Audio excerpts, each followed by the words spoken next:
if only you could see yourself in my eyes, you'd see you shine, you shine.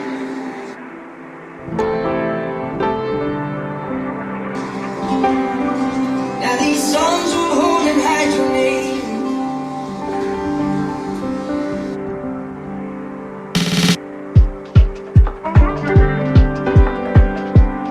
You'd see you shine, you shine. And if only you could see yourself in my eyes.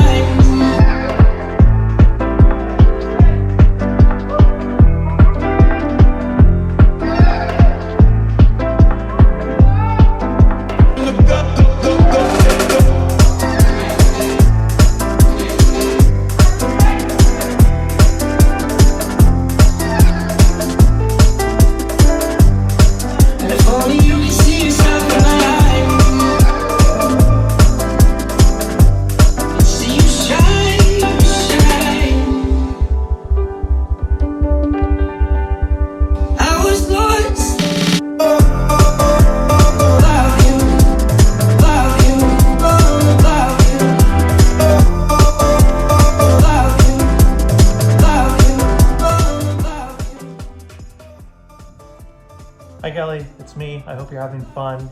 Your friends asked me to say a few words and answer a couple questions. I thought it would be a good idea. So here's my 60 minutes interview with myself filming this in our living room while you're at art class.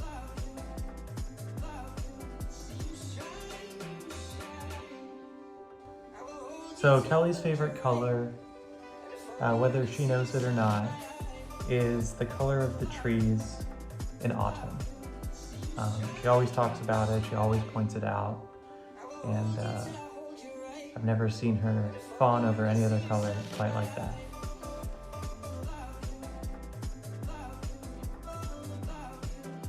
Kelley told me Kelley said I love you first.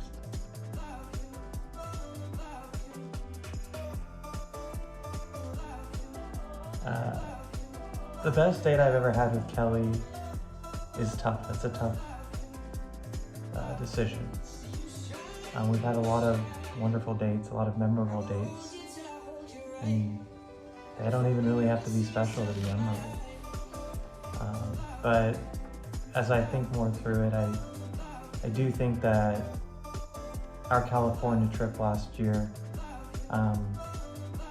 taking her to her first Coachella, and then heading over to spend a night in Los Angeles, a couple nights in Newport, and then flying up to Napa to go to another wedding up there. That really was a magical trip. And that is also why she stopped eating oysters.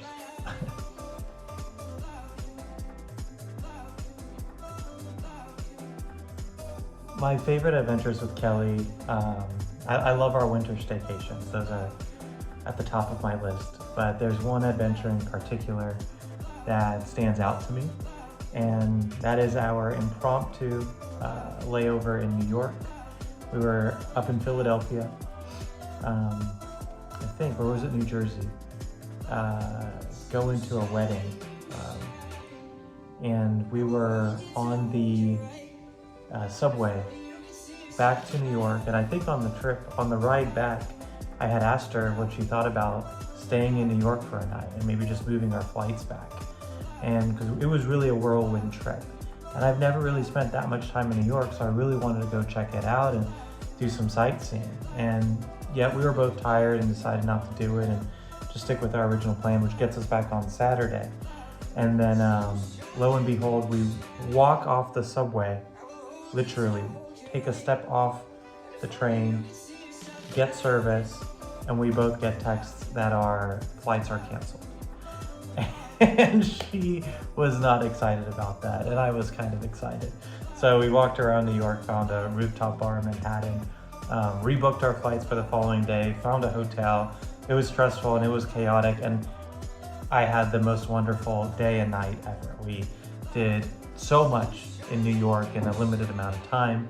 We got drinks on rooftops, we went to dinner, we went to a concert, met up with a college friend of mine, we went to the comedy club, the cellar. We bribed people to get in. We got late night food. We ate it at the hotel. We explored Manhattan. We went to the Russian tea room to appease me. And it really was something I will always remember.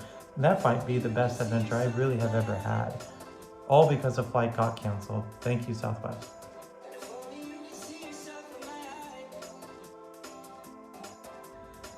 Any awkward moments? For those of you that know me, I'm sure you can answer this question. Yes, plenty, mostly by my doing. I am and can be very awkward, and I kind of enjoy that awkwardness.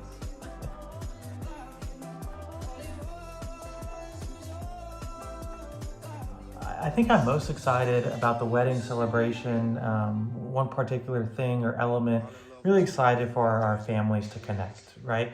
It's kind of cool when you have different groups of friends mesh together, and it's kind of like a crossover episode of your favorite TV show. This is kind of like that, but it's family, and it's a combination of our families that really don't know each other that well. They might have exchanged pleasantries or met for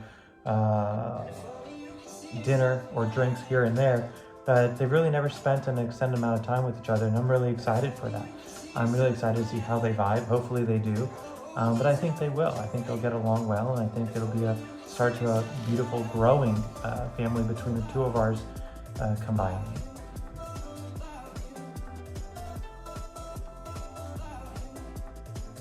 What I'm most looking forward to in our first year of marriage, I think, is introducing Kelley as my wife.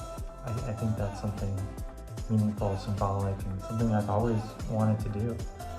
So I'm really looking forward to that, and of course the honeymoon.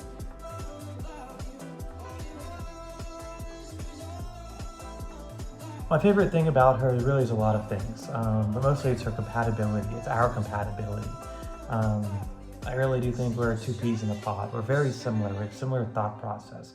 We react to things the same way. We have the same values. We like the same things for the most part, except she doesn't like Chipotle, which I've never really understood. But I guess I could say I really do think we're a really good yin and yang. Oftentimes, what really stood out to me from the get-go is I'll be thinking something. We'll be watching a show or a movie or in a conversation. I'll be thinking something and she'll speak it. And maybe that's because she has less of a filter than I do. But I really do think we're on the same wavelength. I mean, she says what I'm thinking, and I think oftentimes vice versa.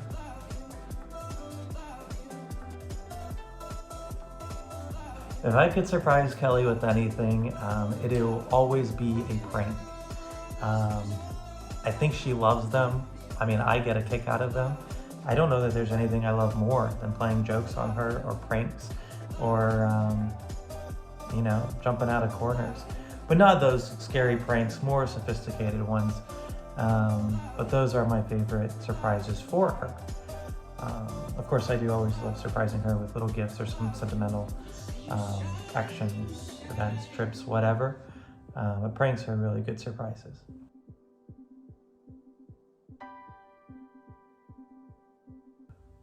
I don't know if it was an exact moment or if it was a period of events or just a period of our dating escapades, but I do remember the thought process that I had, and it's not something I've really ever shared with Kelley until now.